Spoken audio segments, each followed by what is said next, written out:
బులెటిన్లో big news గ్రామ పరిపాలనపై Telangana CM KCR దృష్టి సారించారు. కాసేపట్లో గ్రామ పరిపాలనపై పంచాయతీరాజ్ అధికారులు ఏపీడీఓలు భేటీ కానున్నారు. జిల్లాకు 10 మంది చొప్పున ఎంపిక చేసి సర్పంచ్లతో పాటు అధికారులకు పరిపాలనా అంశాలపై కేసీఆర్ దిశానిర్దేశం చేయనున్నారు. పంచాయతీలకు నిధులు, సర్పంచ్ల విధులపై కేసీఆర్ క్లారిటీ ఇవ్వనున్నారు.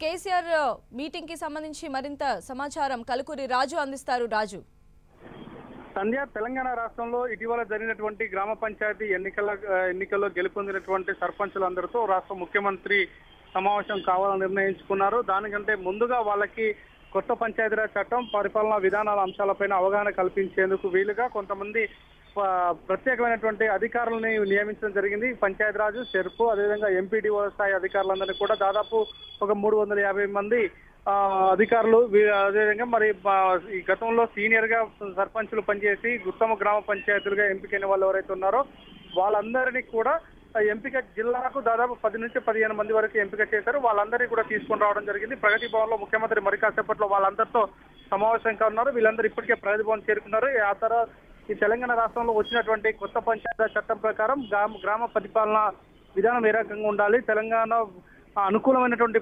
పరిణామాలు ఎలా ఉంటాయి అన్నటువంటి పాత పద్ధతులు కాకుండా కొత్త చట్టం అనుకూలంగా బాధ్యతలు చేయాలి. ఎందుకంటే ఇప్పటికే సర్పంచులకు వేతనాలు కూడా అమలు చేస్తున్నటువంటి నేపథ్యంలో ఎక్కడ అక్రమాలకు చోటు లేకుండా చూసుకోవాల్సిన బాధ్యతతో పాటు కొత్తగా ఇచ్చేటువంటి నిధులు గ్రామ పంచాయతీలు, ఎందుకంటే చాలా గ్రామ పంచాయతీలు దాదాపు 4000 పైన ఆదివాసీ గూడాలు, గిరిజన తండాలు కూడా జనాభా ప్రతిపాదికన 500 పైన జనాభా ఉన్న ప్రతి తండాన్ని కూడా గ్రామ పంచాయతీగా మలిచారు. కాబట్టి వాళ్లకు తొలిసారిగా పరిపాలనలోకి పోతున్నారు కాబట్టి వాళ్ళకు కూడా ఒక దిశానిర్దేశం చేయాలి. నిధుల వినియోగం ఎలా చూసుకోవాలి, అదేవిధంగా పన్నుల విధానం ఎలా అమలు చేయాలి అనే అంశాలపైన ఒక అవగాహన కల్పించేటువంటి కార్యక్రమాన్ని చేపట్టడం జరిగింది.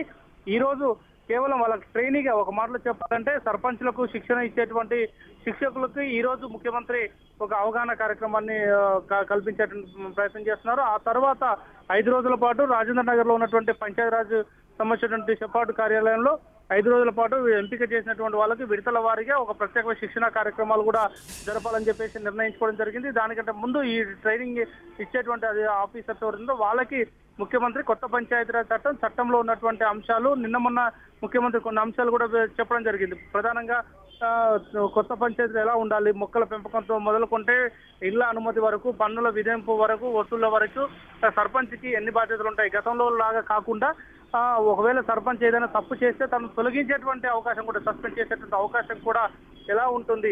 కాబట్టి గతంలో మాదిరిగా కాకుండా కొత్త పంచాయతీరాజ్ చట్టం ఆసరాగా చేసుకొని పనిచేయాల్సిన అవసరం ఉంటుంది. కాబట్టి దానిపైన పూర్తి అధ్యయనం చేయాల్సిన అవసరం ఉందని చెప్పేసి చెప్పేటువంటి ప్రయోగం చేస్తున్నారు. మరోవైపు నిధుల విషయంలో కూడా ఎక్కడ రాజీ పడకుండా ముఖ్యమంత్రి ఒక 5 నుంచి 10 లక్షల వరకు గ్రామ పంచాయతీల జనాభాలను బట్టి వాళ్ళకి నిధులు ఇవ్వాలని చెప్పేసి కూడా ఇప్పటికే నిర్ణయించుకున్నారు. కాబట్టి ఆ నిధులు ఎలా ఖర్చు పెట్టాలి, ఇతర ప్రజాప్రతినిధుల నిధులు ఎలా ఏ సంక్షేమ కార్యక్రమాలకు వినియోగించాలి, మరోవైపు రాష్ట్ర ప్రభుత్వం అమలు చేస్తున్నటువంటి సంక్షేమ పథకాలు, పెన్షన్లు, లబ్ధిదారుల ఎంపిక, డబుల్ బెడ్రూమ్ ఇల్లు వంటివి, రైతు బంధు లాంటి పథకాలు, కళ్యాణ లక్ష్మి వంటి వాటన్నింటి కూడా ఎలా అమలు చేయాలి, వాళ్లకు న్యాయమైనటువంటి లబ్ధిదారులకు అన్యాయం జరగకుండా చూడాలనే అంశాలపైన ఈ రోజు ఈ కార్యక్రమంలో చెప్పేటువంటి అవకాశం ఉంది. సంధ్య. రైట్ రాజు.